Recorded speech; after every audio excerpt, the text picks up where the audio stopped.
اللہ اللہ اللہ اللہ اللہ اللہ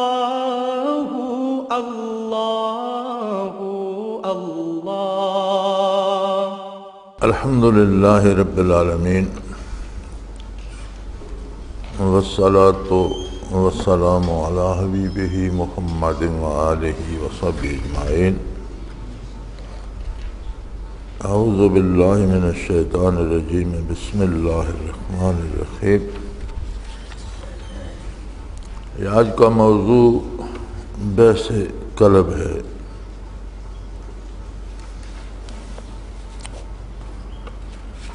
اس میں ارشاد ہے موضوع تصوف اصلاح باطن ہے، یعنی تصوف کی غرض و غایت یا تصوف کا مقصد یہ ہے کہ باطن کی قلب کی اندر کی اصلاح ہو جائے، اور باطن اور اس کا مدار اصلاح قلب پر ہے۔ باطن کی اصلاح کا دار و مدار قلب کی اصلاح پر ہے، اس لیے اب ہم اس موضوع پر ذرا تفصیل سے گفتگو کریں گے۔ قال رسول اللہ صلی اللہ علیہ وسلم ان فی الجسد مضغۃ اذا صلحت صلح الجسد کلہ واذا فسدت فسدت الجسد کلہ الا وہی القلب۔ حضور علیہ الصلوۃ والسلام نے فرمایا جس میں انسانی میں گوشت کا ایک ٹکڑا ہے، اگر وہ ٹھیک ہو گیا تو سارا جسم درست ہو گیا، اگر وہ بگڑا تو سارا جسم بگڑا، سنو وہ قلب ہے۔ نبی کریم صلی اللہ علیہ وسلم کا ارشاد یہاں نقل فرمایا گیا۔ حضور فرماتے ہیں کہ انسانی جسم میں گوشت کا ایک لوتھڑا ہے، اگر وہ درست ہو جائے تو سارا جسم درست ہو جاتا ہے، اور وہ بگڑ جائے تو سارے جسم کو بگاڑ دیتا ہے، اور فرمایا غور سے سنو وہ قلب ہے۔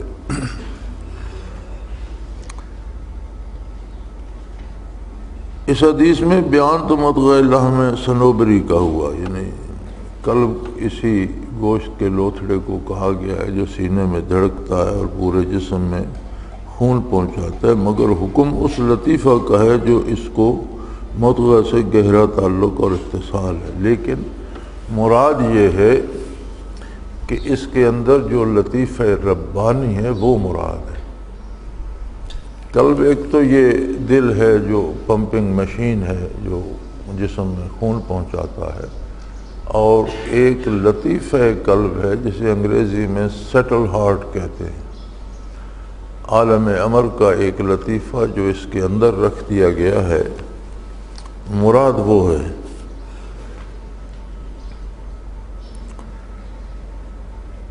اس کو اس سے گہرا تعلق اور اتصال ہے، یعنی وہ لطیفہ قلب جو ہے اسی قلب صنوبری سے اس کا تعلق ہے، اور اسی میں اس کا مقام ہے، اسی وجہ سے بیان مضغہ کا کر دیا گیا۔ حدیث میں درستی قلب کو درستی بدن کا سبب بتایا گیا، اور یہ درستی قلب بغیر فنا بقا محال ہے، اور یہ درستی قلب جو ہے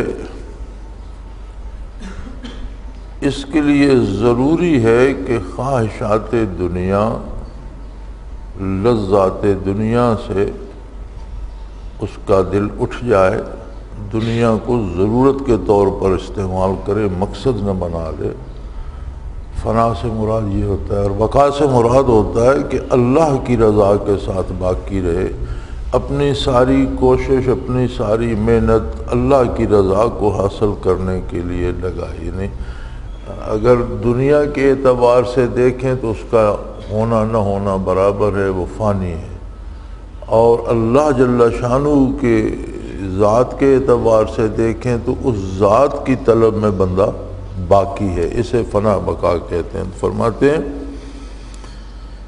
کہ درست، اور یہ درستی قلب جو ہے بغیر فنا بقا کے محال ہے۔ اس درجہ میں سالک فنائیت قلبی کے بعد واصل باللہ ہوتا ہے، اور اس سے پہلے ایمان کے متزلزل ہونے کا خطرہ ہوتا ہے۔ حضرت فرماتے ہیں کہ فنا بقا کا حصول جو ہے یہ ایک طرح سے ضمانت بن جاتا ہے ایمان پر قائم رہنے کی، چونکہ دنیا کی محبت اس کے دل سے فنا ہو جاتی، دنیا میں رہتا ہے، دنیا ہی کی غذا کھاتا ہے، یہی لباس پہنتا ہے، دنیا کا کاروبار کرتا ہے، ساری زندگی سنت کے مطابق گزارتا ہے، لیکن اس کا مقصد محض حصول زر نہیں ہوتا، مقصد اتباع سنت ہوتا ہے۔ دنیا میں جس طرح پانی میں کشتی ہوتی ہے تو کشتی پانی ہی میں رہتی ہے، ریت پر یا زمین پر تو نہیں چلتی، لیکن جب پانی کشتی میں آ جائے تو پھر وہ نہیں رہتی۔ کشتی پانی میں رہتی ہے لیکن پانی اگر کشتی میں آ جائے تو پھر وہ نہیں رہتی۔ تو فنا سے مراد یہ ہے جس طرح کشتی پانی میں رہتی ہے لیکن اس کو اندر نہیں آنے دیتی، اسی طرح صوفی دنیا میں بسر کرتا ہے لیکن دنیا کی محبت اور طلب اور دنیا کو مقصد نہیں بناتا، دنیا کی محبت کو دل میں نہیں آنے دیتا، یہ فنا ہے۔ اور بقا سے مراد یہ ہے کہ اس کا ہونا محض رضائے باری کے لیے ہے، اس کی طلب، اس کا مقصد حیات اللہ کے۔ اور فرماتے ہیں اس فنائیت قلبی کے بعد اسے اللہ جل شانہ کا قرب نصیب ہوتا ہے، اور اس سے پہلے ایمان کے متزلزل ہونے کا خطرہ ہوتا ہے۔ اگر کسی کو یہ نعمت نصیب نہیں ہے تو وہ خطرے میں رہتا ہے کہ کسی بھی وقت دنیا کی کوئی لذت، دنیا کا کوئی لالچ، دنیا کا کوئی عہدہ اسے صراط مستقیم سے ہٹا دے۔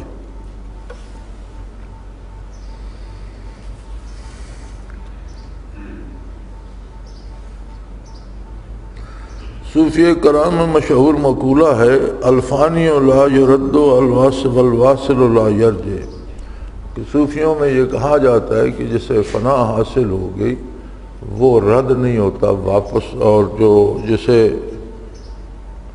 جسے الفانی لا یرد، فانی جو ہے جسے فنا حاصل ہو گئی وہ واپس نہیں پلٹتا، پھر وہ اس میں ہو جاتا ہے۔ والواصل لا یرجع، اور جسے وصال الہی نصیب ہو جائے پھر وہ مڑ کر نہیں آتا، پھر اپنی زندگی اسی دھن میں گزار جاتا ہے۔ اس کی تصدیق بخاری شریف کی اس حدیث سے ہوتی ہے جس میں ابو سفیان اور حلقہ روم کا مکالمہ ہے۔ سالتک هل يرتد احد منهم عن دینه بعد ان يدخل في سخطه فزعمت لا وكذلك الايمان اذا خالطه بشاشة القلب۔ حلقہ روم نے سوال کیا تھا ابو سفیان پر جب وہ مہاجرین کو واپس لینے کے لیے گئے تھے، جب مہاجرین نے ہجرت کی مکہ مکرمہ سے پہلی، تو اس نے ان سے مختلف سوال کیے حضور صلی اللہ علیہ وسلم کے بارے، دین کے بارے۔ اس میں ایک سوال بھی یہ بھی سوال تھا کہ اللہ کا یہ دین قبول کر لینے کے بعد کچھ لوگ اسے برا سمجھ کر چھوڑ بھی دیتے ہیں، تو انہوں نے جواب دیا نہیں۔ تو ہرقل نے کہا کہ ایمان کی یہی حالت ہے جب اس کی تازگی قلب میں جم جاتی ہے پھر دور نہیں ہوتی۔ فنا فی اللہ اور بقا باللہ کے مقامات پر فائز ہونے کے بعد ایمان دل میں جم جاتا ہے، اور اس حقیقت کو اللہ تعالیٰ نے ایک اور صورت میں بیان فرمایا ہے۔ قرآن حکیم میں جس انداز سے بیان فرمایا گیا ہے وہ یہ ہے وَلَٰكِنَّ اللَّهَ حَبَّبَ إِلَيْكُمُ الْإِيمَانَ وَزَيَّنَهُ فِي قُلُوبِكُمْ۔ قرآن کریم میں ارشاد ہے کہ اللہ تعالیٰ نے حَبَّبَ إِلَيْكُمُ الْإِيمَانَ، ایمان کو تمہارے نزدیک محبوب کر دیا ہے، وَزَيَّنَهُ فِي قُلُوبِكُمْ، اور تمہارے دلوں میں اسے سجا دیا ہے، دلوں کی زینت بنا دیا ہے۔ لیکن اللہ تعالیٰ نے تم کو ایمان کی محبت اس کو تمہارے دلوں میں مرغوب کر دیا، اور اس کی تفصیل یہ ہے کہ اصل مکلف قلب ہے۔ مراد اس سے یہ ہے، حضرت ثابت یہ کرنا چاہتے ہیں کہ اصل مکلف قلب ہے۔ قلب میں اگر ایمان ہے، قلب اگر درست ہے تو پھر سارا معاملہ درست ہے۔ یہ آیہ کریمہ بھی یہی بات بتاتی ہے۔ ہرقل روم اگرچہ عیسائی تھا لیکن وہ بھی جانتا تھا اور اس نے بھی یہی بات کی تھی کہ ایمان کی خصوصیت یہ ہے کہ جب دلوں میں جم جاتا ہے تو پھر آدمی اسے چھوڑتا نہیں ہے۔ اور قرآن کریم نے بھی یہاں ایمان کا رشتہ قلب ہی سے بتایا، فرمایا لیکن اللہ حبب الیکم ایمان کو تمہارے نزدیک محبوب بنا دیا اور اسے تمہارے دلوں کی زینت بنا دیا۔ تو فرماتے ہیں اس سے مراد یہ ہے کہ اصل مکلف قلب ہے، مخاطب قلب ہے، عالم متکلم فاہم قلب ہے، یعنی علم رکھنا، علم الہیات۔ علم سے یہاں مراد علم الہیات ہے، اللہ کی ذات، اللہ کی صفات، آخرت، ملائکہ، جسے علم الہیات کہتے ہیں۔ ایک ہوتا ہے علم کونی جو معاملات دنیا میں ہو رہے ہیں، اس کا محل دماغ ہے، دماغ مادی ہے، جسم مادی ہے۔ دماغ کا کام جسم کی ضروریات کا ادراک کرنا اور ان کی تکمیل کے ذرائع تلاش کرنا، اس سارے نظام کو علم کونی کہتے ہیں، جو کچھ دنیا میں امکانی طور پر ہو رہا ہے، سامنے ہے۔ اور عقیدے سے لے کر ذات و صفات باری اور مغیبات جتنے بھی ہیں، فرشتے، جنت، دوزخ، جن پر ایمان بالغیب ضروری ہے، حشر و نشر، حساب کتاب، عذاب و ثواب قبر، برزخ، اس سارے کو علم الہیات کہا جاتا ہے۔ تو فرماتے ہیں علم الہیات کا عالم قلب ہے، متکلم بھی قلب ہے، ان پر بات کرنے کا جو اختیار ہے وہ بھی قلب کے پاس ہے، فاہم، اس کو سمجھنا بھی قلب کی استعداد ہے۔ سمع اور بصر رکھنے والا قلب ہے، سننے اور دیکھنے والا قلب ہے، ماخوذ قلب ہے، مواخذہ قلب کا ہوگا۔ جو انعام عطا ہوتا ہے وہ بھی قلب کی کیفیت پہ ہوتا ہے، اور جو سزا ہوگی وہ بھی قلبی کیفیت پر ہوگی۔ یعنی اگر کوئی گناہ کرتا ہے تو اس میں دلی طور پر کتنا مصروف ہے، اس کی جو ہے شدت وہ اس سے بڑھ جائے گی، یا دل سے اس کو محبوب رکھتا ہے تب گناہ کرتا ہے، اور نیکی کرتا ہے تو اس میں کتنا خلوص ہے، قلبی طور پر اس میں وہ کتنا میل ہے، جتنی گہرائی اور گہرائی ہوگی وہ قلب کے اعتبار سے ہوگی۔ باقی بدن سے اس کا تعلق صرف تدبر و تصرف کا ہے۔ آنکھیں اور کان قلب کے جاسوس ہیں، زبان قلب کی ترجمان ہے، اصل انسان اور بدن کا بادشاہ قلب ہے۔ فرماتے ہیں باقی بدن سے قلب کا تعلق تدبر و تصرف کا ہے، تدبیر کرنا اور کام کرنے کا ہے۔ یعنی قلب ایک حکم دیتا ہے تو دماغ بھی اس کے تابع ہے، دماغ اس حکم کی تعمیل میں سرگرم عمل ہو جاتا ہے، اعضاء و جوارح کو حرکت دیتا ہے، سارا بدن اس کی تکمیل میں مصروف ہو جاتا ہے، لیکن اصل بات قلب سے اٹھتی ہے۔ اس کو اس طرح بھی سمجھا جا سکتا ہے کہ آپ کتنے لوگوں کو دیکھیں گے وہ بعض فضول کام کرتے ہیں لیکن اس کو اچھا نہیں سمجھتے، عقلاً اسے اچھا نہیں سمجھتے، جوا کھیلتے ہیں، دولت برباد ہو جاتی ہے، بات کرو تو کہتے ہیں یار یہ بری عادت ہے، اس نے مجھے اجاڑ دیا۔ اگر پوچھا جائے کہ پھر کرتے کیوں، کہتے ہیں دل چاہتا ہے۔ شراب پیتے ہیں، صحت تباہ ہو جاتی ہے، مال برباد ہو جاتا ہے۔ ان کے دماغ سے پوچھو، عقل مادی سے پوچھو تو وہ کہتے ہیں یہ بری چیز ہے، اس نے مجھے تو برباد کر دیا، میں چاہتا ہوں میرے بچے تو اس سے بچ جائیں اور آگے تو خراب نہ ہوں۔ تو پھر تم کیوں کہتے ہیں دل چاہتا؟ اس کا مطلب ہے کہ اصل حاکم قلب ہے، دل ہے، جو وہ چاہتا ہے دماغ بھی اسی کی تکمیل میں لگ جاتا ہے اور اعضاء و جوارح بھی، اور یہی ارشاد نبوی کا مفہوم ہے کہ اگر قلب کی اصلاح ہو جائے صلح الجسد کلہ، تو سارا بدن درست سمت چل پڑتا ہے، سب کی اصلاح ہو گئی۔ اور اگر اذا فسد، اگر قلب خراب ہو گیا تو پھر سارا ہی کام خراب ہو گیا۔ اصل مکلف قلب ہے، یہ سرخی ہے۔ فرمایا تکلیف مشروط ہے عقل اور فہم سے، یعنی شرعی احکام جو ہیں، تکلیف سے مراد ہے شرعی احکام کا مکلف ہونا۔ شریعت کے احکام جو ہیں یہ لاگو ہوتے ہیں عقل و فہم سے، جو بندہ سے اگر ایک پاگل ہے اس پر شرعی احکام نافذ نہیں ہوتے، تو ان کا نفاذ جو ہے وہ عقل و فہم پر ہے۔ اور ان دونوں کا ذکر قرآن کریم میں موجود ہے، کما قال تعالی حاکین من اہل النار، جیسا کہ قرآن کریم میں اللہ نے دوزخیوں کی بات ارشاد فرماتے ارشاد فرمایا، دوزخی کہیں گے قالوا لو کنا نسمع او نعقل ما کنا فی اصحاب السعیر، کہ کاش ہم سن سکتے یا ہماری عقل سلامت ہوتی، ہم سمجھ سکتے تو آج ہم دوزخ میں نہ ہوتے۔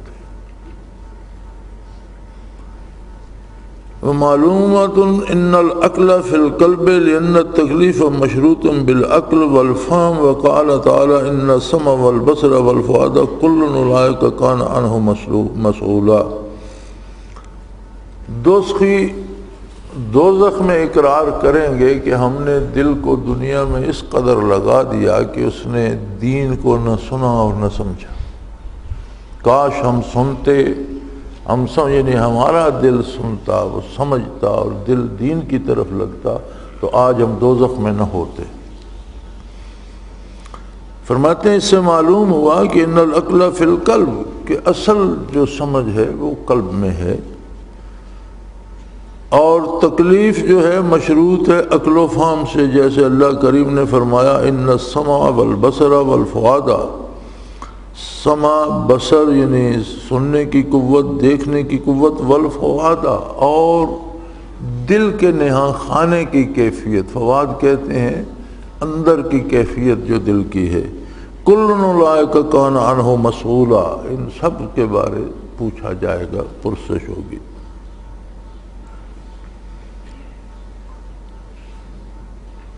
وقرن اللہ تعالی بذکر السمع والبصر لأنہما آتان للقلب فی تعویلت سورة المحسوسات المسموعات۔ فرمایا اللہ تعالی نے سننے اور دیکھنے کی قوت کو اس لیے ساتھ ارشاد فرمایا کہ یہ دونوں قلب کے چوکیدار ہیں جو اس تک اطلاع پہنچاتے ہیں۔ آنکھ جو کچھ دیکھتی ہے اس کی تصویر بھی قلب میں جاتی ہے، کان جو کچھ سنتا ہے اس کی اطلاع بھی قلب میں جاتی ہے، لہذا قلب کے ساتھ اللہ تعالیٰ نے ان دونوں کا ذکر بھی فرمایا کہ یہ دونوں ذرائع ہیں مادی اطلاعات کو قلب تک پہنچانے کے۔ اللہ تعالیٰ نے دوسروں کو قول نقل فرما کر کہیں گے کہ اگر ہم سنتے یا سمجھتے تو دوزخ میں معلوم ہوا کہ عقل قلب میں ہے اور مدار تکلیف کا عقل اور فہم پر ہے، اور فرمایا کان، آنکھ اور دل ہر شخص سے ان سب کی پوچھ ہوگی،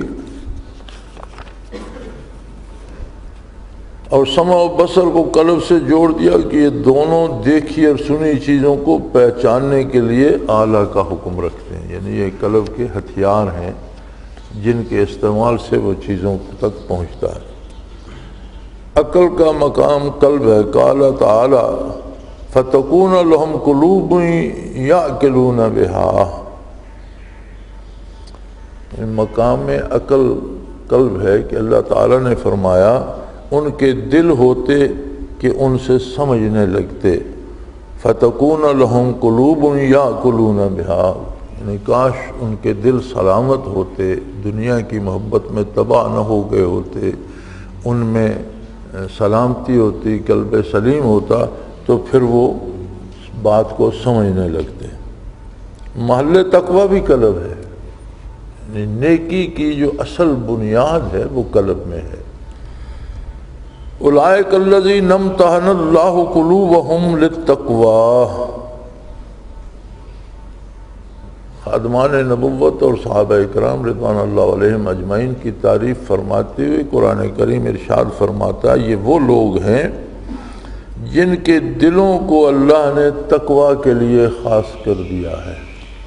تو قرآن کریم کے ارشاد کے مطابق تقوی کا بھی اصل محل قلب ہے، وہ کیفیت قلب میں ہوتی ہے، تب زبان سے بھی ظاہر ہوتی ہے، آنکھوں سے بھی ظاہر ہوتی ہے، ہاتھ پاؤں اعضاء و جوارح سے بھی ظاہر ہوتی ہے۔ بندہ بات بھی نیک کرتا ہے، دیکھتا ہے تو نیکی کی نظر سے دیکھتا ہے، اور کام کرتا ہے تو وہ شریعت کے مطابق کرتا ہے، لیکن اصل کیفیت قلب میں ہوتی ہے، جس طرح اللہ نے یہ ارشاد فرمایا کہ ان لوگوں کے، یہ وہ لوگ ہیں جن کے قلوب کو اللہ نے تقوی کے لیے خاص کر دیا ہے۔ تو تقوی کا محل بھی قلب ہے، اور مخاطب اور محل وحی بھی قلب ہے۔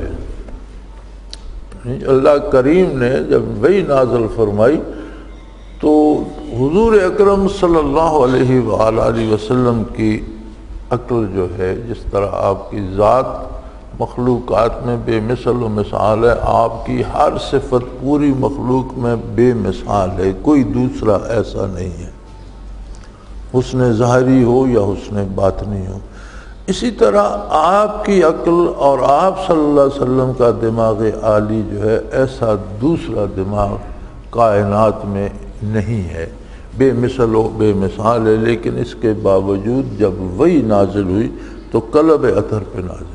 فرمایا قرآن کریم میں موجود ہے وَإِنَّهُ لَتَنزِيلُ رَبِّ الْعَالَمِينَ نَزَلَ بِهِ الرُّوحُ الْأَمِينُ عَلَىٰ قَلْبِكَ لِتَكُونَ مِنَ الْمُنذِرِينَ۔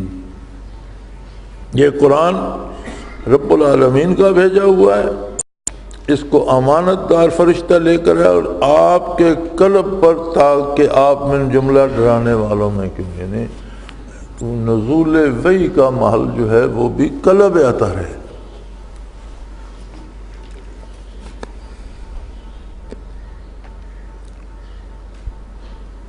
فَإِنَّهُ نَزَلَ عَلَىٰ قَلْبِكَ ثَبَتَ إِنَّ الْقَلْبَ هُوَ الْمُخَاطِبُ فِي الْحَقِيقَةِ لِأَنَّهُ مَوْضِعُ التَّمْيِيزِ وَالِاخْتِيَارِ أَمَّا سَائِرُ الْأَعْضَاءِ فَمُسْخَرَةٌ لَهُ۔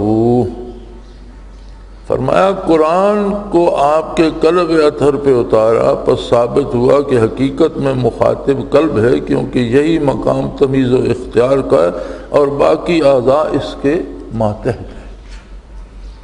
کہ حقیقی محل جو ہے نزول قرآن کا وہ قلب ہے، اس لیے کہ اصل بادشاہ قلب ہے اور باقی سارے اعضاء و جوارح اس کے ماتحت ہیں۔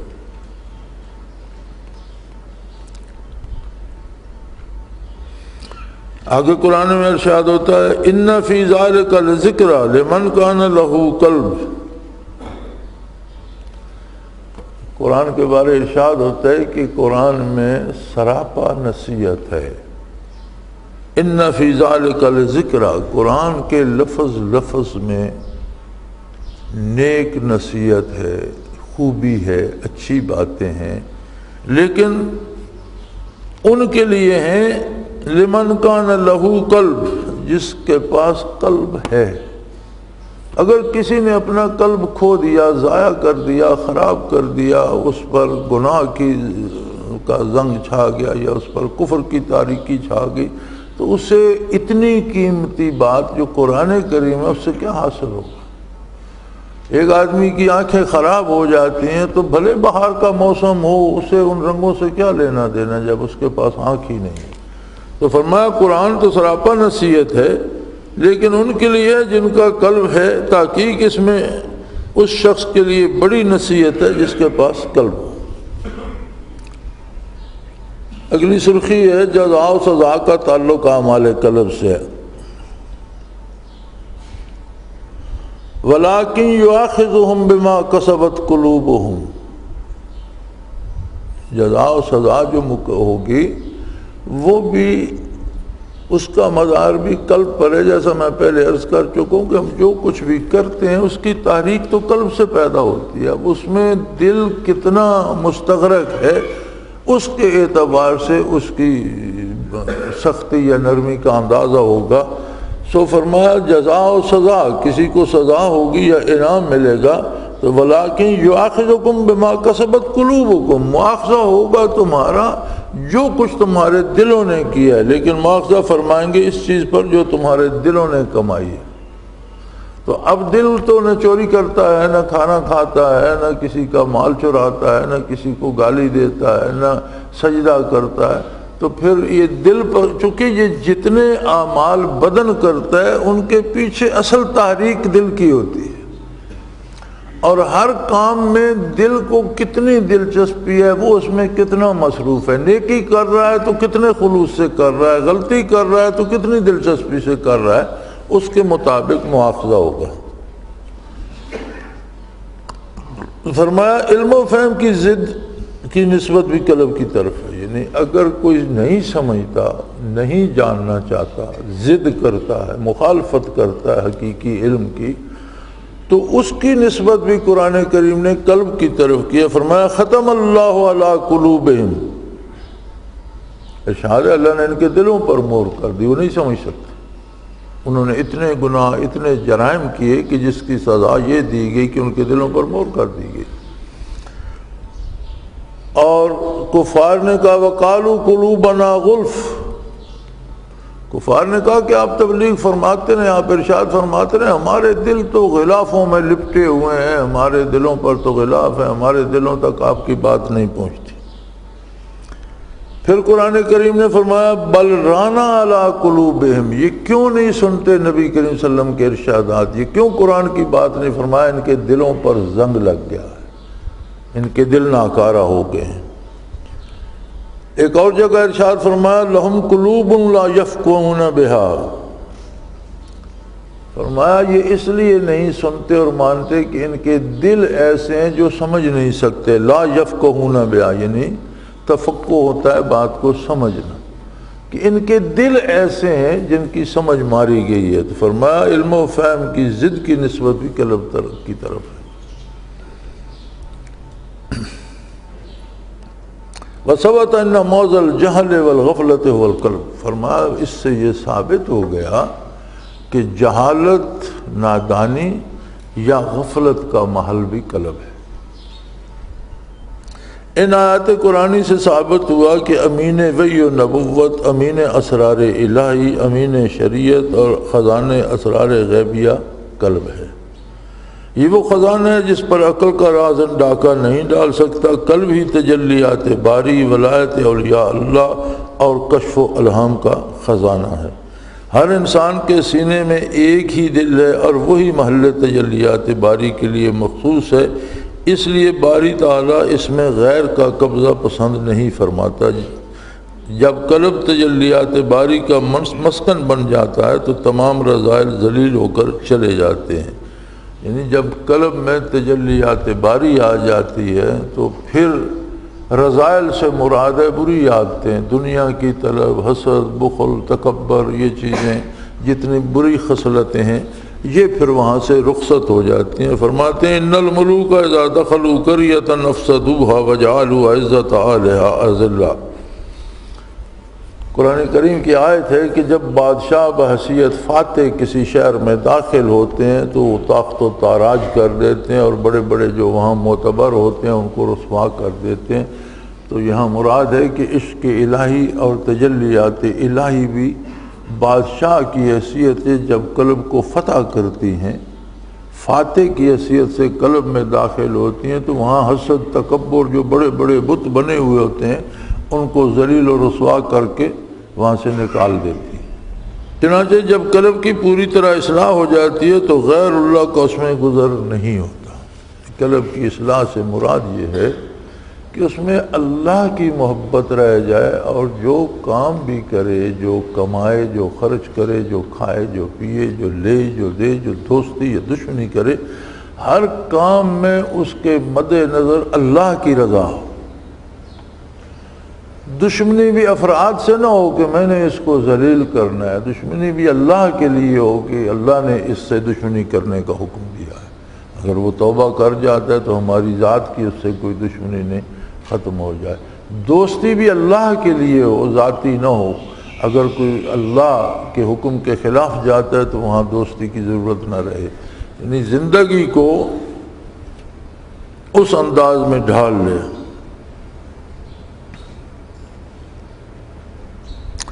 اور ولی اللہ کہہ اٹھتا ہے علیہ صلی اللہ بکافن عبدہ، اور ولی اللہ کی زندگی زبان حال سے یہ کہہ رہی ہوتی ہے کہ اپنے بندے کو اللہ ہی کافی ہے۔ اس کی حرکات، اس کی سکنات، اس کے تعلقات، اس کے اعمال، اس کا کردار اس بات کی وضاحت کرتا ہے کہ اسے صرف اللہ چاہیے، اور یہ اللہ کے ساتھ مطمئن ہے، جو حکم اللہ کا ہے اس کے مطابق تعمیل ارشاد کرتا ہے۔ معاصی کی وجہ سے قلب اندھا اور بہرا ہو جاتا ہے، یعنی گناہ جو ہیں یہ قلب کی نگاہ چھین لیتے ہیں، اس کی سماعت چھین لیتے ہیں۔ گناہ کی وجہ سے قلب اندھا بھی ہو جاتا ہے، بہرا ہو جاتا ہے، مگر معالج روحانی کے علاج سے یہ امراض دور ہو جاتے ہیں۔ اور شیخ وہ چاہیے جو ان امراض کا قلع کما کرے اور ان سے اسے شفا نصیب ہو۔ وہ قلب سلیم، قلب سقیم،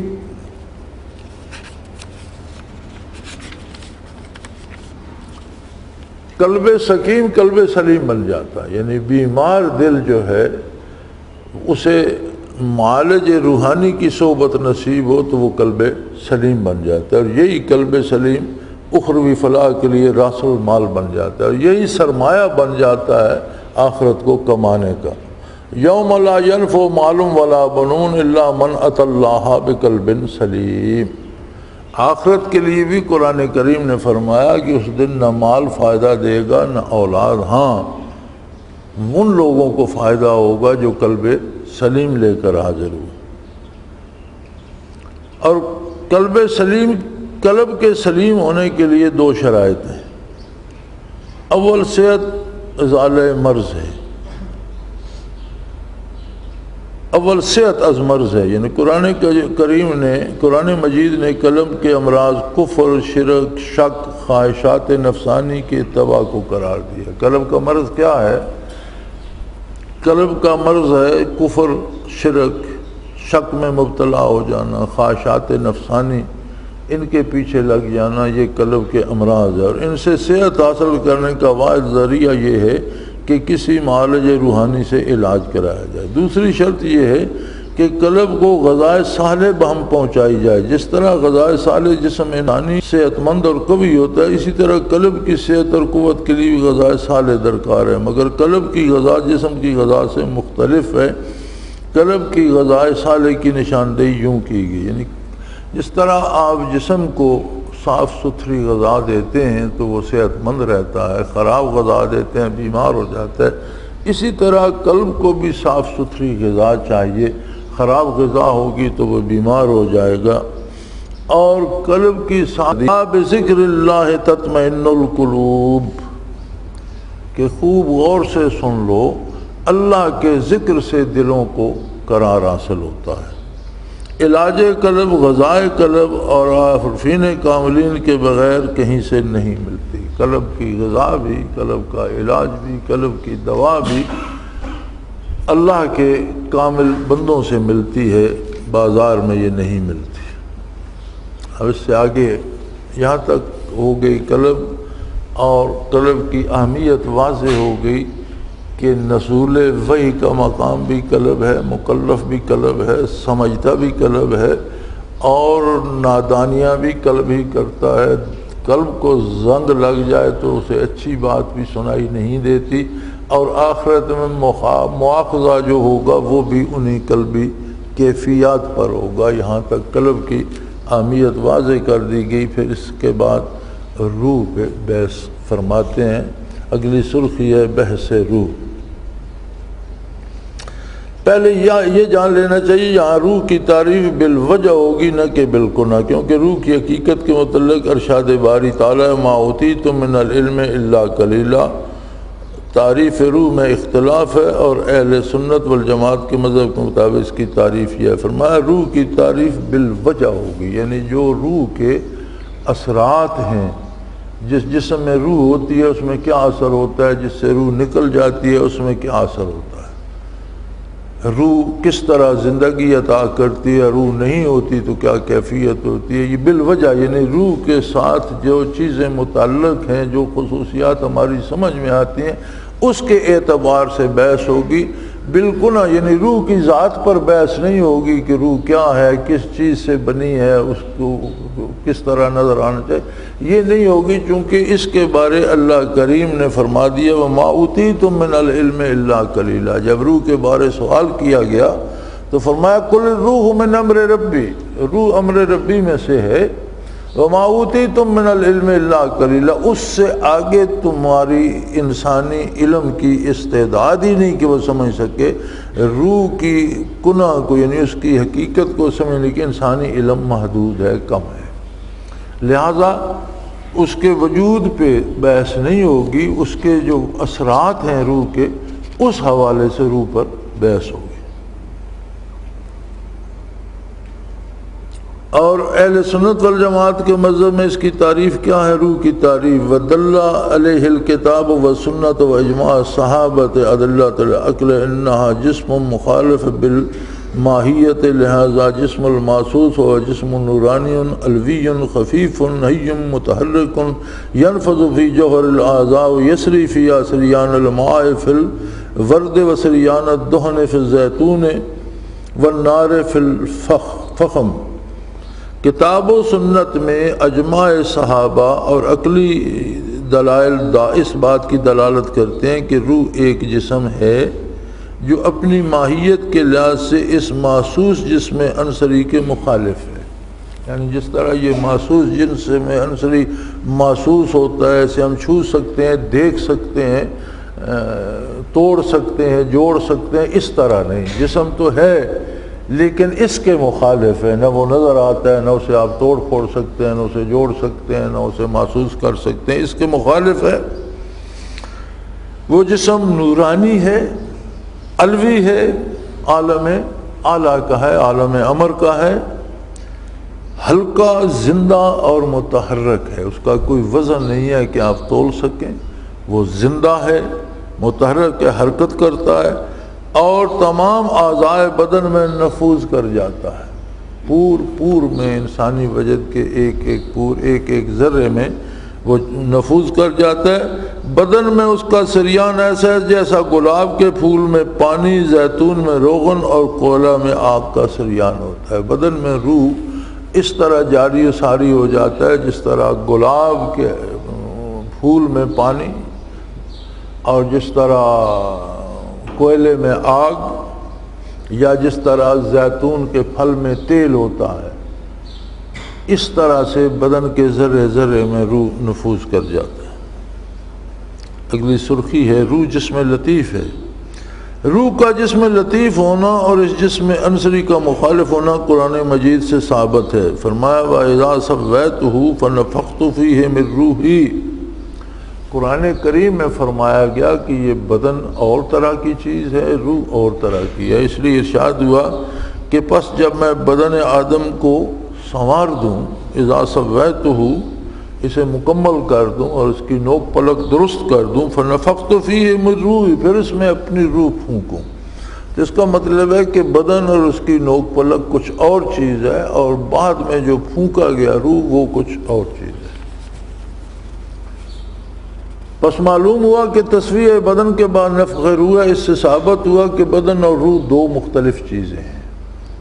پھر یہ کہ بدن میں روح کا نفخ کیا، اور نفخ جسم کا ہوتا ہے، کسی وجود کا ہوتا ہے، یعنی روح پھونکا گیا، آپ پھونک مارتے ہیں تو اس میں پھونک ہوتی ہے، کوئی ایک وجود ہوتا ہے، وہ نظر آئے نہ آئے، دکھائی دے نہ دے، لیکن آپ صرف ہونٹوں کو اس طرح کر دیں اور اس میں سے ہوا نہ نکالیں تو وہ پھونک نہیں ہوگی۔ تو جب روح کا نفخ یعنی روح پھونکا گیا تو اس کا مطلب ہے کہ وہ ایک وجود ہے جو جسم میں داخل کیا گیا، وہ نظر آتا ہے یا نہیں آتا، جسم لطیف ہے، علوی ہے، کیسا ہے، لیکن ہے صحیح۔ اس سے روح کا جسم لطیف ہونا ثابت ہوا، جیسے کہ ایک آیت ثم انشأناه خلقا آخر، یعنی جب پوری وہ آتی ہے کہ ہم نے منی کے قطرے سے خون کا ایک لوت بنایا، خون بنایا، پھر خون سے گوشت کا لوتھڑا، پھر اس میں ہڈیاں، پھر ان پر کھال چڑھائی، پھر اسے دوسری مخلوق بنا دیا. جب اس میں روح ڈالی جاتی ہے تو پھر وہ کہتے ہیں کہ اس میں ثم انشأنا خلقا آخر، اور اس پہ مزید روشنی ڈالے گی کہ پہلے جسم انسانی وجود میں آیا جس کی تفصیل منی، خون، گوشت، ہڈی اور ہڈی پر گوشت چڑھانے کے مدارج سے کی. اس کے بعد ایک دوسری طرح کی مخلوق بنا دیا، یعنی اس میں روح پھونکی اور وہ اجزائے بدن میں سریان کر کے، یعنی ایک ایک بدن میں وہ چلے گی. اس سے روح کا جسم سے الگ ایک مستقل حقیقت ہونا ثابت ہوا. یعنی اس سے یہ ثابت ہو گیا کہ روح الگ ایک حقیقت ہے کہ بدن منی سے خون بنا، خون سے گوشت بنا، اس میں ہڈیاں بنی، ان پر کھال چڑھائی گئی، بدن انسانی مکمل ہو گیا. پھر اس میں روح پھونکی تو وہ ایک دوسری طرح کی مخلوق بن گیا. یعنی بدن انسانی بغیر روح کے مکمل ہونے کے بعد بھی بے حس و حرکت، بے عقل و فہم اور ایک لوتھڑے کا لوتھڑا ہی تھا. جب اس میں روح پھونکی تو وہ دوسری طرح کی مخلوق بن گیا. فرمایا اس سے ثابت ہوتا ہے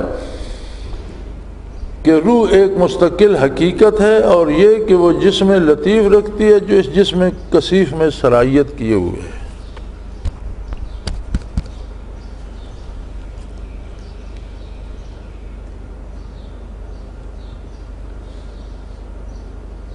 میں لطیف رکھتی ہے کہ تو خراب کیتا نے.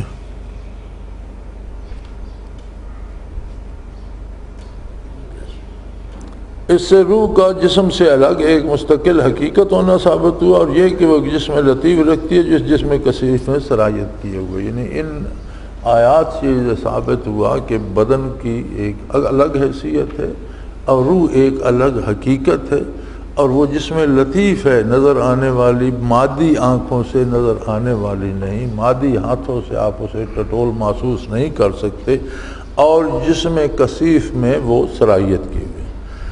روح جوہر فرد نہیں. حدیث میں موت کے وقت روح کی کیفیت یوں بیان ہوئی کہ فتفرق فی جسدہ. جوہر فرد ہوتا ہے، جیسے یہ جوہر فرد ہے، اسے ہم نے اس کی لمبائی، چوڑائی، اونچائی دیکھ لی، اسے ہم نے پکڑ لیا، یہ جوہر فرد. روح ایک جوہر ہے لیکن وہ جوہر فرد نہیں، اس طرح کی نہیں جس طرح کی مادی چیزیں ہیں. اس لیے کہ فرماتے ہیں فتفرق فی جسدہ، کہ موت کے وقت روح انسان کے، کافر کی روح اس کے جسم میں مختلف حصوں میں چھپنے کی کوشش کرتی ہے. تو اس کا مطلب ہے کہ بدن کے اعضاء جو ہیں وہ تو ایک دوسرے میں چھپ نہیں سکتے. اب ہاتھ چاہے کہ میں پیٹ میں گھس جاؤں یا پاؤں چاہے کہ میں چھپ جاؤں، نہیں. لیکن روح ادھر ادھر بھاگتی ہے جب فرشتے دیکھتی ہے، جب موت کا وقت آتا ہے. تو فرماتے ہیں یوں میں فتفرق فی جسدہ، کہ میت کے بدن میں متفرق ہو جاتی ہے. اس سے روح کا جوہر فرد ہونا باطل ہوا. بہرحال روح کوئی جسم لطیف ہے، مگر اس کی حقیقت سوال کرنے کے باوجود اللہ تعالیٰ نے نہیں بتائی. حالانکہ ملائکہ، جنوں، انسانوں کی پیدائش بغیر پوچھے بتا دی. اللہ نے اپنی مرضی سے بتا دی. جنوں کو آگ سے پیدا کیا، فرشتوں کو نور سے پیدا کیا، انسان کو خاک سے پیدا کیا، یہ بغیر پوچھے بتا دی. اور روح کے متعلق سوال بھی ہوا تو فرمایا کہ تم نہیں جان سکتے، تمہارا علم بہت کم ہے. صرف اتنا بتایا قل الروح من امر ربی، کہہ دو کہ روح امر ربی. اگر اس کی پیدائش کسی مادہ مثلا پانی، ہوا، مٹی یا نور سے ہوتی تو اس کا ذکر کیا جاتا. تو کسی مادے کا ذکر نہیں کیا گیا جہاں روح کی پیدائش کا ذکر ہوا. اور یہ نور سے بھی زیادہ لطیف ہے.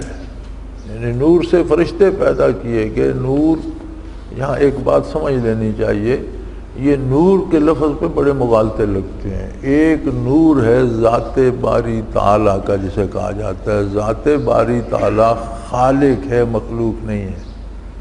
ازلی ہے، ابدی ہے، ہمیشہ سے ہے، ہمیشہ کی. ایک نور بھی مخلوق ہے، اللہ کا ہے، جس سے فرشتے پیدا فرمائے. تو یہ یہاں بڑا مغالطہ ہو جاتا ہے، اور اس میں ہمارے دیوبندی بریلوی بھائی بڑا شور کرتے رہتے ہیں اور ایک دوسرے پہ فتوے لگاتے رہتے ہیں. تو یہ تمیز ہونی چاہیے کہ اللہ کی ذات کو جب نور کہا جاتا ہے تو اس کی حقیقت اور ہے، اور فرشتے کو نور کہا جاتا ہے یا کسی دوسری چیز کو نور کہا جاتا ہے تو اس کی حیثیت وہ نور مخلوق ہے، وہ نور جب اطلاق مخلوق کی طرف ہوتا ہے تو اس سے مراد وہ نور ہوتا ہے جو مخلوق ہے. جیسے کہتے ہیں حضور صلی اللہ علیہ وسلم نور ہیں، مراد وہ نور ہے جو مخلوق ہے، مخلوق کی ہدایت کے لیے. آپ کا ہر قول نور ہے، آپ کا ہر فعل نور ہے، آپ کی ذات کا ذرہ ذرہ نور ہے، لیکن وہ نور جو مخلوق ہے، مخلوق کی ہدایت کے لیے. اللہ نور ہے، وہ نور جو خالق ہے. تو یہاں بڑے فتوے لگتے ہیں، اصل بات نہ سمجھنے کی ہے، اسے سمجھنا چاہیے. تو فرمایا یا نور، یعنی نور مخلوق جو ہے وہ بھی ایک مادہ ہے جس سے فرشتے پیدا کیے گئے. تو اس کا ذکر کیا، معلوم ہوا کہ یہ نور سے بھی زیادہ لطیف ہے. نور جو مخلوق ہے، روح اس سے لطیف تر ہے، فرشتے سے بھی لطیف ہے. کما قال السہیل والارواح خلقت بما قال اللہ تعالی ہوا نفخۃ المتقدمہ الی المضاف الی الملک والملائکۃ من نور کما جاء فی حدیث المسلم ایضا جسم ولکن من جنس الریح ولذلک مسمی روحا من لفظ الریح ونفخ الملک فی معنی الریح غیر انہ ضم اولہ وہی من ذوات الوادل هذا تجمع على الارواح یضم اولہ لانہ نورانی والریح هو المتحرک. ترجمہ کیا گیا ہے کہ حضرت ابو القاسم سہیلی رحمۃ اللہ علیہ نے کہا کہ روح کی پیدائش اس چیز سے جو اللہ نے فرمائی، اور وہ نفخ ہے. نفخ کہتے ہیں پھونک مارنے کو اس کو. اور جو مضاف فرشتہ کی طرف ہے، اور فرشتوں کی پیدائش نور سے ہے، جیسا کہ حدیث مسلم میں، اور وہ روح بھی جسم ہے مگر ری یعنی ہوا کی جنس سے ہے، اور اس وجہ سے اس کو روح سے موسوم کرتے ہیں جو ری سے مشتق ہے. نفخ ملک ری کے معنوں میں ہوا ہے، سوائے اس کے کہ اس کا اول مفہوم ہے، اور لفظ روح صاحب واو سے ہے، جس وجہ سے اس کی جمع ارواح آتی ہے. روح رے پر ضمہ ہے جس کہ وہ جسم نورانی ہے، اور ہوا تو جسم متحرک ہے، یعنی یہ ہوا جو دنیا کی ہے، یہ جو چلتی رہتی ہے. روح اس طرح کی ہوا نہیں. معلوم ہوا کہ ملائکہ کے نفخ سے روح کی پیدائش ہوئی، اور ملائکہ نور سے، اس لیے روح ملائکہ سے زیادہ لطیف ہوئی. جیسے انسان جسم عنصری سے ہے، جسم عنصری ہے، انسان کا سانس اس کے جسم سے زیادہ لطیف ہے، اسی طرح فرمایا فرشتے کی سانس اس سے زیادہ لطیف ہے، اسی طرح ملائکہ کا سانس ان کے جسم سے زیادہ لطیف ہوا. روح لا مکانی ہے، وہی اہل حق کا مذہب ہے. وَعْلَمْ أَنَّ الْقَائِلِينَ فِي إِثْبَاتِ النَّفْسِ فَرِيقَانِ الأول منهم وهم المحققون منهم من قال الإنسان غير موجود في داخل العالم ولا في خارجه وغير متصل في داخل العالم ولا في خارجه وغير متصل ولا منفصل عنه لكنه بالبدن تعلق التدبير والتصريف. خوب جان لیں، ترجمہ کیا گیا ہے کہ روح کے اثبات کے قائلین کے دو فریق ہیں. اول جو محققین ہیں، ان میں سے بعض کا قول ہے کہ روح نہ عالم داخل ہے نہ خارج، یعنی جب عالم اور عالمین کی بات ہوتی ہے تو روح اس میں شامل بھی نہیں اور اس سے الگ بھی نہیں کہ اسی میں بستی ہے، یعنی اس کا حصہ نہیں ہے، اس میں بستی ہے لیکن اس کا حصہ نہیں ہے. جیسے قرآن میں ارشاد ہے کل الروح من امر ربی، تو یہ عالم امر کی شے ہے، عالم خلق میں بستی ہے عالم خلق میں، لیکن اس میں اس کا شمار نہیں ہوتا، یہ عالم امر سے ہے. اور ان میں بعض کا قول ہے کہ روح نہ عالم میں داخل ہے خارج، نہ داخل میں متصل ہے نہ خارج میں، نہ داخل میں متصل ہے، یعنی عالم داخل کو کسی چیز کے ساتھ پکی بندھی ہوئی نہیں ہے. متصل سے مراد ہوتا ہے جڑ جانا، اور نہ خارج میں، نہ عالم امکان کے باہر کسی چیز سے یہ مقید ہے. اس سے فعل اس انسانی بدن سے اس کا تعلق تدبیر و تصرف کا، یعنی انسانی بدن میں جب یہ موجود ہوتی ہے تو جو کچھ وہ کرتا ہے، سوچتا ہے، سمجھتا ہے، اس سب کا سبب روح ہے. روح نہ ہو تو وہ ساری چیزیں اس میں نہیں رہتی. معلوم ہوا روح مجرد ہے، بہت لطیف ہے، لا مکانی ہے، اس لیے مکان نہیں، مکان مادیات کے لیے ہوتا ہے، یعنی کوئی جگہ مخصوص اس لیے ہوتی جس چیز کا ایک مادی وجود ہو۔ روح کا مادی وجود نہیں ہے روح کا، تو اس کے لیے کوئی جگہ خاص نہیں ہے۔ اور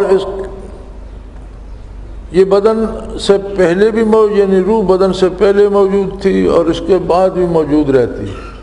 بدن وجود میں نہیں آیا، سنتی ہے، روح سنتا ہے، دیکھتا ہے، کلام کرتا ہے۔ اس کی لامکانی کیفیت حدیث میں لفظ اما سے بیان کی گئی ہے۔ جب رسول کریم صلی اللہ علیہ وسلم سوال کیا گیا این کان ربنا، تو آپ نے فرمایا فی اما، مکان ذات باری کے لیے منفی ہے، لفظ اما استعمال کیا گیا، یہ روح کا مقام ہے۔ سوال متکلمین کے نزدیک تجرد سے متصل ہے، عالم داخل بھی نہیں، خارج بھی نہیں، اور لا مکانی ہے، تو یہ صفت تو اللہ کی ہے کہ اس کے لیے کوئی مکان نہیں۔ تو یہ گیا کہ اگر اس طرح روح میں یہ صفت تسلیم کر لی جائے تو کیا یہ شرک نہیں ہوگا؟ تو فرمایا اخص صفات باری تعالیٰ سے وجوب اور قدم مطلق ہے، یعنی اللہ کی صفات جو ہیں ان کی خصوصیت یہ ہے کہ وہ ہمیشہ سے ہمیشہ قائم رہیں گی، یعنی ان کا وجوب ہمیشہ، یہ صفات باری میں سے۔ اور نہ وہ تجرد جو مسبوق بالعدم، اور ایسا تجرد اللہ کی صفات میں نہیں ہے جس پہ فنا بھی آ سکتی ہو، جس میں تغیر و تبدل بھی ہو سکتا ہو، جس میں تبدیلیاں ہو سکتی ہوں، وہ صفات اللہ کی صفات نہیں ہے۔ اللہ کی صفات میں تبدیلیاں نہیں ہوتی، اور ممکن اور حادث بھی ہو، یعنی ایسی صفت کہ جو ہو بھی سکتی ہے اور ایسی کہ جو کبھی ضائع بھی ہو سکتی ہے۔ تو امام راضی نے خوب جواب دیا وَعْلَمْ أَنَّ الْجَمَاعَةَ مِنَ الْجَهَالِ يَظُنُّونَ أَنَّهُ لَمَّا كَانَ الرُّوحُ مَوْجُودٌ لَيْسَ بِمُتَحَيِّزٍ وَلَا حَالٍ فِي الْمُتَحَيِّزِ وَجَبَ أَن يَكُونَ مَثَلًا لِلَّهِ ذَلِكَ جَهْلٌ فَاحِشٌ وَغَلَطٌ كَبِيرٌ تحقیقہ ما ذکرنا ان المساوات فی انسہ لیس بمتحیز ولا حال فی المتحیز مساوات فی صفت سلبیہ لا توجب المماثلہ۔ فرمایا امام راضی رحمۃ اللہ علیہ نے اس کا بڑا خوبصورت جواب دیا ہے کہ جان لیں کہ جو ہلاک کی ایک جماعت گمان کرتی ہے کہ جب روح موجود ہے اور کسی چیز میں متحیز نہیں ہے، یعنی اس کا ہونا نہ ہونا ہماری عقل کی دسترس سے باہر ہے، نہ متحیز میں آ رہے، تو اس سے لازم آئے گا کہ خدا کی مثیل ہو، اللہ سے شرک لازم آئے گا۔ فرماتے ہیں یہ کہنا سری جہالت بدترین غلطی ہے۔ حقیقت یہ ہے جو ہم نے بیان کی کہ وہ غیر متحیز اور نہ متحیز میں یہ اوصاف سلبیہ میں مساوات ہے جن سے مماثلت لازم نہیں آتی، یعنی یہ جو ہیں اوصاف اس میں اوصاف سلبیہ ہیں۔ اوصاف سلبیہ وہ ہوتے ہیں جہاں کمی آتی ہے، کمزوری آتی ہے، تبدیلی آتی ہے۔ تو اوصاف سلبیہ میں اللہ سے شرک نہیں ہوتا، چونکہ اللہ کریم اس سے بالا تر ہے۔ ثابت ہوا کہ باری تعالیٰ کے اوصاف سلبیہ اور اضافیہ میں غیر کا شریک ہونا شرک نہ ہوگا، یعنی اوصاف سلبیہ میں شرک نہیں ہوتا۔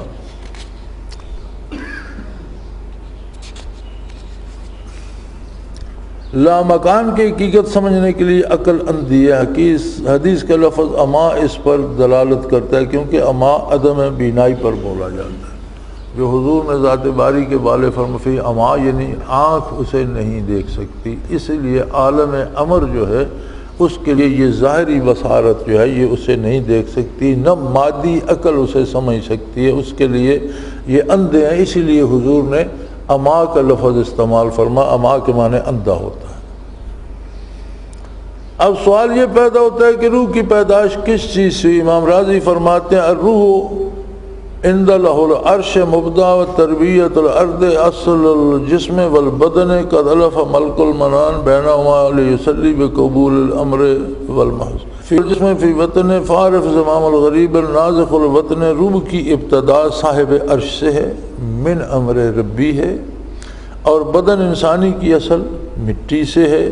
اللہ تعالیٰ نے ان دونوں میں الفت ڈال دی تاکہ ان میں اوامر اور محنتیں قبول کرنے کی صلاحیت پیدا ہو۔ پس روح مسافر ہے، بدن اپنے وطن میں ہے، پس غریب الوطن مسافر کی ذمہ داری کا خیال رکھو۔ امام راضی فرماتے ہیں کہ روح امر ربی سے ہے، عالم امر سے ہے، اور بدن مٹی سے ہے، اپنے وطن میں ہے، اور روح عالم امر سے آ کر اس میں ٹھہری ہے، یہ مسافر ہے۔ تو وہ فرماتے ہیں کہ مسافر کا خیال رکھو، اسے واپس پلٹ کر گھر جانا ہے، اسے آگے اسفل السافلین کی طرف مت دھکیلو، بلکہ ایسا کردار اپناؤ کہ اس کا تعلق واپس اپنے مقام سے ہو اور واپس اپنے گھر جائے۔ عالم امر کیا ہے؟ حضرت امام غزالی نے عالم امر اور عالم خلق پر بحث کی ہے اور یہ بتایا کہ ان دو امر کے درمیان عرش ہیں، عرش سے اوپر عالم امر ہے، نیچے عالم خلق ہے، خود عرش بھی عالم خلق میں شامل ہے۔ وعالم الامر عبارت من الموجودات الخارجیہ من الحس والخیال والجہت والمکان والتحیز والمکان وهو ما لا يدخل تحت المصاحت وتقدیر الانتفاع الکمیت عنہ۔ عالم امر عبارت موجودات سے ہے، ایسی موجودات سے ہے جو حس، خیال اور جہت، مکان اور حیز سے خارج ہے۔ عالم امر کی کسی چیز کی آپ کوئی جہت، کوئی رخ، کوئی اس کو محسوس کرنا یا اس کا وجود آپ محسوس نہیں کر سکتے، اس سے خارج ہے، لیکن موجود ہے۔ عالم امر انتفاع کمیت کی وجہ سے مساحت اور تقدیر کے تحت نہیں آ سکتا، یعنی عالم امر انتفاع کمیت کہ اس نے اندازہ نہیں لا، کمیت کی نفی ہو جاتی ہے۔ کمیت ہوتی ہے کتنا ہے، کیسا ہے، لمبا ہے، چھوٹا ہے، چوڑا ہے، پتلا۔ فرمایا یہ اندازے وہاں نہیں لگائے جا سکتے، اور ان کے نہ لگائے جانے کی وجہ سے وہ کسی پیمائش یا اندازے میں نہیں آ سکتا، وہاں آپ کو اندازہ نہیں آ سکتا۔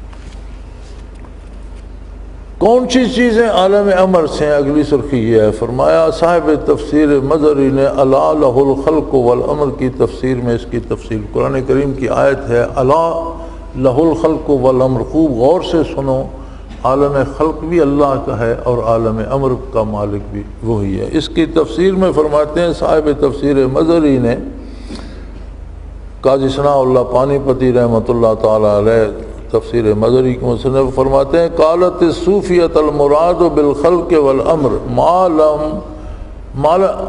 عالم الخلق یعنی جسمانیت العرش ما تحتہ، عالم خلق اور جسم رکھنے والا جو ہے وہ عرش ہے اور اس کے تحت جو کچھ بھی ہے۔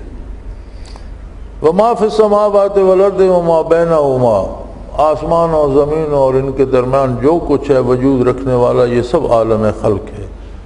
وَأَصُولُهَا الْأَرْبَعَةُ أَرْبَعَةُ الْعَنَاصِرِ، اور اس دی بنیاد اربع عناصر ہیں، النار والماء والہواء والتراب، آگ، پانی، ہوا اور مٹی، وما يتولد منها من نفوس الحیوانیہ والنباتیہ والمعدنیہ وہی اجسام لطیفۃ ساریۃ فی اجسام کثیفہ۔ وعالم امر یعنی المجردات حسن القلب والروح والسر والخفی والاخفاء التي هي فوق العرش ساریۃ فی نفوس الانسانیہ والملکیہ والشیطانیہ سریان الشمس فی المرء سمیت بعالم الامر لأن اللہ تعالی خلقها بلا مادۃ بامرہ کن فیکون۔ وقال البغوی قال سفیان بن عینیہ فرق بین الخلق والامر ومن جمع بینہما فقد کفر۔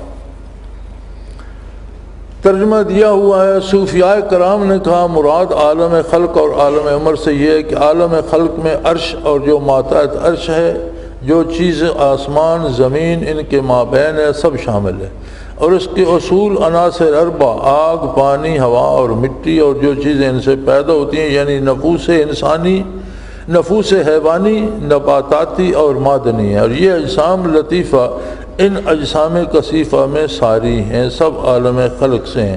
اور عالم امر سے مراد مجردات ہیں، یعنی لطائف خمسہ، قلب، روح، سری، خفی، اخفا، یہ فوق العرش ہیں، یہ نفوس انسانیہ، ملکیہ، شیطانیہ میں یوں ساری ہیں جیسے سورج کی شعائیں آئینہ میں ساری ہوتی ہیں۔ لطائف کو عالم امر اس لیے کہتے ہیں کہ اللہ تعالیٰ نے ان کو کسی مادہ سے نہیں بلکہ امر کن سے پیدا کیا۔ بات آ گئی سمجھ یا کچھ نہیں پلے پڑا؟ فرمایا جتنے وجود ہیں جو مادے سے بنے ہیں، ان میں عرش ہے یا آسمان ہے یا آسمانوں کی مخلوق ہے یا فرشتے ہیں یا سورج چاند ستارے ہیں یا نباتات حیوانات چرند پرسن انسان، یہ سب عالم خلق ہے۔ عالم امر عرش سے 9 عرش ختم کرنے کے بعد اوپر عالم امر شروع ہوتا ہے۔ وہ عالم امر میں کوئی ایسا وجود نہیں جس کی کوئی کیفیت یا حدود یا اسے چھونا یا محسوس کرنا یا متعین کیا جا سکے، اس لیے کہ وہ کسی مادے سے نہیں بنا، محض اللہ کے حکم کن سے بنا ہو جا وہ ہو گیا، اس کا کوئی مادہ نہیں ہے۔ اس ساری مخلوق جو عرش سے نیچے ہے، ان کا مادہ اللہ نے بیان فرمایا آگ مٹی ہوا پانی یا نور۔ عالم امر کسی مادے سے نہیں بنا، اور عالم امر سے نفوس قدسیہ میں انبیاء علیہ السلام میں موجود ہوتے ہیں اور ان کی صحبت سے دوسروں میں منتقل ہوتے ہیں۔ ہر جاندار میں صلاحیت ہے کہ وہ ان لطائف کو قبول کرے، الا یہ کہ وہ اللہ کی نافرمانی نہ کرے۔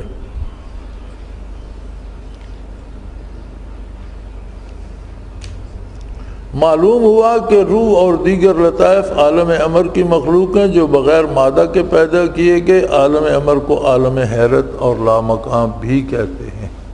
اب کچھ سمجھ آ گئی؟ جہاں سمجھ نہ آئے تو روک دیا کرو مجھے۔ بحث نفس، آگے فرماتے ہیں کہ نفس کیا ہے، وجہ تسمیہ۔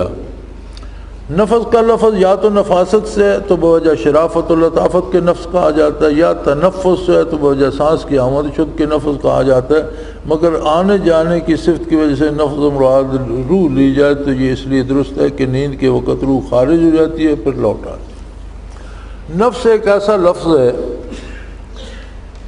کہ جب آگ مٹی ہوا اور پانی بنتے ہیں تو ان کے سے ایک ایسے بخارات سے پیدا ہوتے ہیں جو مادی حیات کا سبب بن جاتے ہیں، اسے روح حیوانی بھی کہتے ہیں اور اسے نفس بھی کہتے ہیں۔ اور نفس کا لفظ روح پر بھی بولا گیا ہے، حدیث شریف میں بھی بولا گیا ہے اور قرآن کریم میں بھی بولا گیا ہے۔ ایسا یعنی دونوں روح پہ بھی اس کا اطلاق ہوتا ہے، اور وہ بھی چونکہ جو نفس آگ مٹی ہوا اور پانی کے ملنے سے بنتا ہے وہ بھی روح کا کام کرتا ہے۔ آپ کسی کی یہ یہاں سے فسد کھول دیں، یہ جس میں نبض دھڑکتی ہے اس رگ کو تھوڑی دیر کے لیے تو بندہ بے ہوش ہو کر گرنے لگے گا۔ بھئی خون تو چند قطرے نکلا تو وہ کیوں بے ہوش ہونے لگا؟ وہ جو روح حیوانی، وہ جو خارات دوڑ رہے ہیں اس میں وہ خارج ہو جاتے ہیں۔ اگر زیادہ دیر ہو جائے تو موت واقع ہو جاتی ہے۔ آپ نے کئی دیکھے ہوں گے لوگ فیشنی جو خودکشی بھی بڑے فیشن سے کرتے ہیں، وہ یہی نبض ایک کاٹ دیتے ہیں، تھوڑا سا خون نکلتا ہے بندہ مر جاتا ہے۔ اتنا خون نہیں نکلتا کہ سارا خون ختم ہو گیا، مرنے کے بعد نکلتا رہے الگ بات ہے۔ تو وہ موت کی وجہ وہی نفس بنتا ہے، وہی روح حیوانی بنتی ہے جو بخارات سے رگوں میں دوڑ رہے ہیں۔ وہ جب یہ فسد کھولتے ہیں تو وہ نکل جاتے ہیں، تو اس سے موت بھی، لوگ خودکشیاں بھی اس طرح کرتے ہیں کہ یہ رگ کاٹ دی اور خودکشی ہو گئی۔ تو یہ بھی چونکہ زندگی کا سبب ہے، اسے روح حیوانی بھی کہتے ہیں، نفس بھی کہتے ہیں۔ اصل اس کی جو ہے وہ چونکہ مادے سے ہے، جب یہ اجزاء اربع عناصر ملتے ہیں تو یہ بنتا ہے، تو اس کا زیادہ رجحان خواہشات نفسانی اور مادی چیزوں کی طرف ہوتا ہے۔ اسے نفس لوامہ کہتے ہیں، نفس امارہ کہتے ہیں، ان النفس لامارہ، نفس امارہ کہتے ہیں۔ یہ برائی کا حکم کرتا ہے، لوٹ لو، پیسے لے لو، رشوت لے لو، اس کی منت کرو عہدہ مل جائے گا، غلط کام کرو اس میں یہ لطف ہے، یہ اسے نفس امارہ۔ لیکن جب اس روح جو عالم امر کی ہے اگر وہ اس پہ غلبہ پانے لگے، اگر اس کی آپ تربیت کرتے ہیں، بندہ ایمان لے آتا ہے اور اللہ کا نام لینا شروع کرتا ہے، اللہ کی اطاعت شروع کرتا ہے، تو پھر وہ اس پہ غالب آنا شروع ہو جاتی ہے اور یہ لفظ لوامہ بن جاتا ہے، یعنی برائی سے، جو برائی کا حکم دینے والا تھا وہ برائی سے منع کرنے والا بن جاتا ہے۔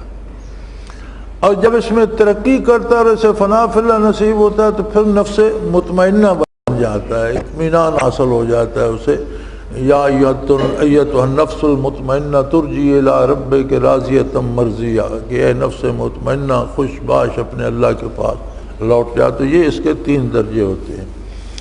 تو فرماتے ہیں یا تو تنفس کی وجہ سے، جو سانس ہم لیتے ہیں اس کی وجہ سے اسے نفس کہا جاتا ہے، تو اگر اس کی وجہ سے کہا جائے تو روح پر بھی اس کا اطلاق اس طرح ہوتا ہے کہ قرآن کریم نے فرمایا کہ جب بندہ سو جاتا ہے تو روح اللہ قبض کر لیتے ہیں، لیکن اس کا تعلق بدن سے رہتا ہے۔ جب روح لوٹا دیتے ہیں تو بندہ جاگ اٹھتا ہے۔ تو روح بھی چونکہ آتی جاتی ہے تو شاید اس لیے بھی نفس کا لفظ اس پر بھی اطلاق ہوتا ہو، یا پھر نفس اور روح ایک حقیقت کے 2 نام ہیں، یعنی ایک چیز کو دونوں ناموں سے کہہ دیے جاتے ہیں۔ النفس والروح اسمین لمعنی واحد، یعنی یہ 2 نام ہیں ایک حقیقت کے، اور اس کی حدیث لیلۃ التعریس میں ہے۔ لیلۃ التعریس اس رات کو کہتے ہیں جو ایک رات حضور اکرم صلی اللہ علیہ وسلم سفر میں تھے اور فجر کی نماز قضا ہو گئی۔ حضرت بلال رضی اللہ تعالیٰ عنہ اذان دیا کرتے تھے، سب کو جگایا کرتے تھے، وہ بھی سو گئے، وہ بھی نہیں اٹھے۔ تو حضور اکرم صلی اللہ علیہ وسلم نے فرمایا، ان سے سوال کیا کہ بھئی آپ کو تو سب کو جگانا تھا، اذان کہنی تھی، آپ بھی نہیں اٹھے۔ تو قال بلال اخذ بنفس الذی اخذ بنفسک وقال رسول اللہ صلی اللہ علیہ وسلم ان اللہ قبض ارواحنا۔ حضرت بلال نے عرض کیا کہ یا رسول اللہ، میرا نفس بھی اسی ذات کے قبضے میں تھا جس کے قبضے میں آپ کا نفس عالی تھا۔ تو حضور نے فرمایا یقیناً اللہ نے ہماری روحوں کو روک لیا تھا، یعنی ہماری آنکھ نہیں کھلی، نہ میری آنکھ کھلی نہ تمہاری آنکھ کھلی، ہماری روحوں کو اللہ نے۔ تو فرمایا یہاں حضرت بلال نے روح پر نفس کا لفظ بولا، حضور نے اسی روح پر روح کا لفظ بولا، تو لہذا نفس اور روح دونوں نام روح پر بھی بولے جاتے ہیں۔ ایک ہی چیز کو حضرت بلال نفس سے تعبیر فرماتے ہیں، حضور اکرم صلی اللہ علیہ وسلم روح سے، تو اس کی تطبیق یوں ہوتی ہے کہ روح اور نفس کو ایک ہی مانا جائے۔ قرآن کریم نے بھی روح پر لفظ نفس کا اطلاق فرمایا، قال تعالی یتوفی الانفس حین موتہا، یعنی قرآن نے بھی روح پر نفس کا لفظ بھی بولا ہے، جیسے اس آیہ کریمہ میں ہے کہ اللہ روحوں کو موت دے دیتا ہے، ان کے موت کے وقت واپس لے لیتا ہے، اللہ قبض کر لیتا ہے ان کی جانوں کو موت کے وقت، یعنی ان کی روحوں کو موت کے وقت۔ تو یہاں بھی یتوفی الانفس، حالانکہ مراد روح ہے، لفظ نفس بولا گیا۔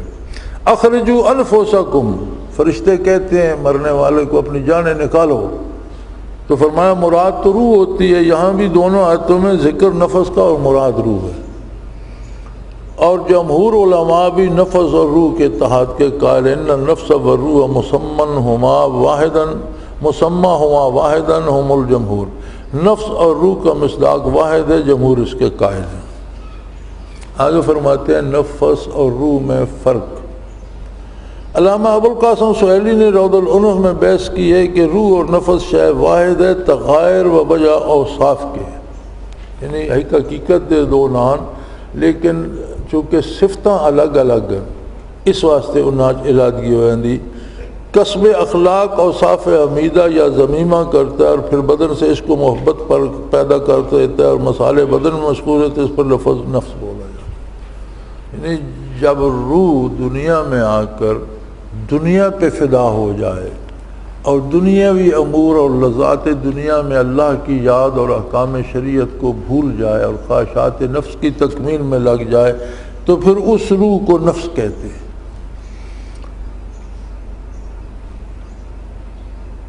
اس میں صفت غفلت شہوت پیدا ہو جاتی ہے، تو اس میں نفس کا اطلاق، کیونکہ نفس کا فعل بھی غفلت اور شہوت۔ فرمایا اصل روح ہی ہوتی ہے، اسی کو نفس کہتے ہیں جب وہ امور دنیا میں ملوث ہو کر اللہ کو بھول جائے اور شہوت اور غفلت اور ان میں مبتلا ہو جائے۔ سکون کیا ہے؟ نفس کی صفت غفلت شہوت کو مجاہدہ اور ریاضت سے کم کیا جا سکتا ہے، یعنی یہ نفس جو لگ جاتا ہے امور دنیا میں، اگر محنت کی جائے، مجاہدہ کیا جائے، اللہ اللہ کی جائے، تو اس صفت کو کم کیا جا سکتا ہے۔ اور ان رذائل کو قلت طعام، قلت کلام، تخلیہ اور تقوی سے کم کیا جا سکتا ہے۔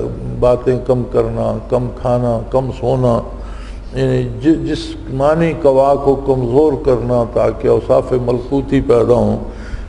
تو ان رذائل کی کمی کا نام اصطلاح صوفیہ میں سکون ہے۔ صوفیہ جس کو سکون کہتے ہیں وہ یہ ہے کہ یہ بری عادتیں کم ہو جائیں تو از خود جو کیفیت نصیب ہوتی ہے اسے سکون کہتے ہیں۔ سکون کے 3 مدارج ہیں۔ اول سکون تام و کامل، یہ درجہ اطمینان نفس کا ہے۔ سکون کے 3 درجے ہیں۔ سب سے اعلیٰ اور مکمل درجہ یہ ہے اطمینان نفس نصیب ہو جائے، جو میں پہلے عرض کر چکا ہوں، اور اس میں نفس کو مطمئنہ کہتے ہیں۔ دوسرا سکون غیر تام غیر کامل ہے، یعنی سکون تو ہے لیکن مکمل نہیں ہے، کبھی پریشانی کبھی پھر سکون آ گیا، تو فرمایا اس درجے میں نفس کو لوامہ کہتے ہیں۔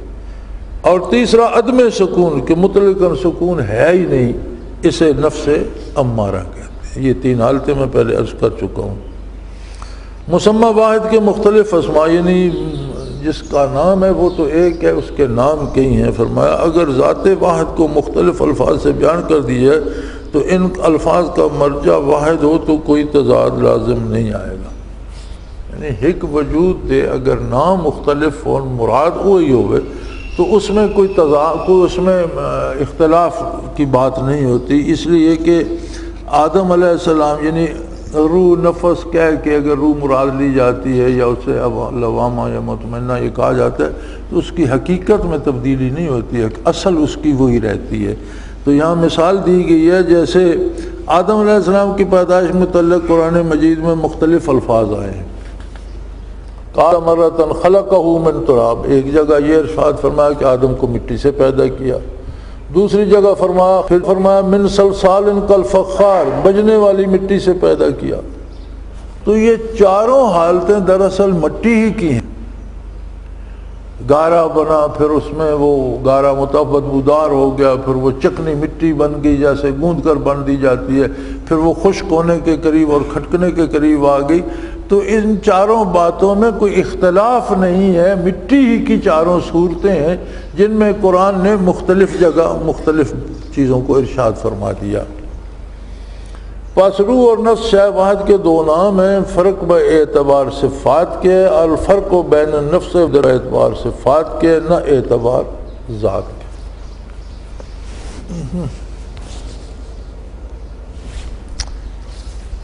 آخر دعوانا الحمد للہ رب العالمین۔ چلو یہاں تک بات ہو گئی جی۔ پچھلی گڈی تے آئے لو اللہ اللہ اللہ اللہ اللہ اللہ اللہ۔ حضرت امیر محمد اکرم آوان مد ذلہ العالی دارالعرفان منارہ ضلع چکوال میں سالہ سال سے قرآن و حدیث کے اوپر خطابات کر رہے ہیں اور سلسلہ نقشبندیہ اویسیہ کے مطابق لوگوں کو ذکر الہی کی تربیت دے رہے ہیں۔ وہ قرآن پاک کی تفسیر ترتیب وار بیان کر رہے ہیں۔ تفسیر قرآن کو وہ موجودہ ملکی اور بین الاقوامی حالات کے مطابق بیان کرتے ہیں۔